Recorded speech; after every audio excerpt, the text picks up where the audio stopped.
One of the things I think Americans tend to be is we're a little bit germophobic. Yes. You know, it's like you said, a lot of, we have this idea that microorganisms are bad. It's a big concept in people's thinking, and yes. you know, that sort of germophobic types of issues. In reality, most of the organisms in the soil are beneficial. Even nematodes? Most of the nematodes that are in the soil are not plant pathogenic. Most of the nematodes that are in the soil are actually very good at helping with especially nitrogen cycling. Yes. Because they consume a lot of bacteria, and when they consume that bacteria, part of the waste they give off is higher in nitrogen. Right. So it actually is an important role in the system yes. when you have these levels of diversity of organisms. Okay. And when we think about pathogens, a lot of times I say, you know, it's sort of, we humanize what's happening in an ecosystem. Mm-hmm. We put our own anthropomorphic or human types of views on yes. on what's happening, so rather bacteria are bad, and fungi are bad, and nematodes are bad, and amoeba are bad. Yeah. Right. Yeah. And you know, again, it's kind of, you need to have that level of diversity of those organisms so that you're able to have the diversity of relationships. When an organism becomes bad, yes. it becomes bad because its population is out of control.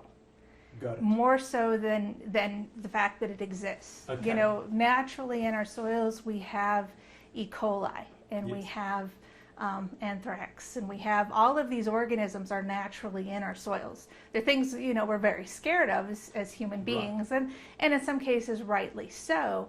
But what happens a lot of times is when you have that diversity of the organisms that are in the soil, that diversity helps to keep populations in check. So in the soil, predator and prey relationships are very important. And every organism is either eating another organism or being eaten. You know, there are some exceptions. Obviously, the mycorrhizal fungi don't eat other organisms. Right. But they're very important for carbon flow in the system. So it's how the carbon gets in, and if sometimes that's consuming another organism. And there are types of fungi that actually are pathogens. They'll kill nematodes. Yes. And you have fungi that actually will kill microarthropods. So, you know, even the smaller organisms are able to attack some of the larger organisms.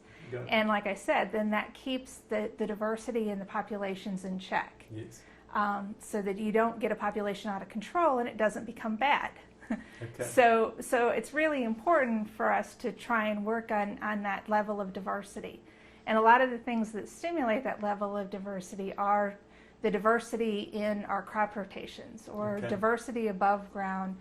There's a lot of research that shows that diversity above ground is sort of equated or even masked by diversity below ground. Got it. So that diversity above ground, what it does is it provides different foods for different organisms, because that organic matter, the materials that's inside the plant, have different carbon and nitrogen ratios. Yes. And because there's different carbon and nitrogen ratios, it's a different type of food. I sometimes talk about, you know, if you do a single crop, a continuous crop, yes. It's kind of like giving the soil the donut diet, because you're feeding it the same thing over and over and over and over again. And so the only organisms that are able to grow and repopulate are the same organisms okay. that are feeding off of that. Yes, yes. Whereas when you have that diversity, there are different organisms that become players in the system. So, and the diversity of those organisms, the other things that they do is they add a lot of resiliency and a lot of redundancy of function. And what that means okay. is it allows for nutrient cycling processes to occur almost continuously, because there's always some organism that's able to decompose this type of organic matter, or produce enzymes to break apart minerals. All of those types of things, you get sort of this layer upon layer of organisms in that diverse system that can do different things. Okay. Okay. So as you get that diversity, then like I said, it sort of gets redundant functions, so that under any type of conditions, there's always an organism or a group of organisms that get to be the main players, Okay. and get to allow for the soil to still function. And Mark was talking about that with multi-species covers or multiple species of plants in any one kind of agro-ecosystem. Yeah. It's almost a risk management strategy. So one of these sets of species or behavioral groups is going to win out under certain conditions. Yeah. So that's kind of that's nature's way of looking after herself. Yeah. And in these soil systems, these mutualistic soil systems, what are the losses? I mean, are we finding nutrient losses anything compared to, say, when nutrient is applied in the form of chemicals? For the most part, a lot of them, if you get your soils functioning very well, you're Yes. not going to get a lot of nutrient losses, because again, the nutrients are going to kind of be sequestered or tied up Yes. either in different organisms in their bodies, Yes. or in different types of waste products produced by the organisms, or something else. And what happens with a lot of the chemicals that we add, the chemical fertilizers, Right. is, again, we sort of have this human concept of things. Okay. So we say, all right, I'm going to feed my plant, and I'm going to feed it the food that it can absorb Yes. very readily, and I'm going to put it next to the roots, or where the roots are going to be. Right. So I do, try and do good fertilizer placement or Yeah. whatever, so that I can maximize the amount of nutrients that the plant can take up. And they're in that form that the plant can see. In a soil environment, a lot of the nutrients are not in a form that the plant has the ability to take up. They're either bound up in organic matter, or bound by minerals, or something else Yeah. that's inhibiting the plant from being able to get at that. In order for the plant to be able to get at it, it needs microorganisms to break it down and put it in a plant available form. Yeah. Yeah. These plant available forms are not natural to the soil environment. They're not. They exist in the soil environment in short periods of times to satisfy for instance, needs. nitrate bursts or something like Yeah, that. yeah.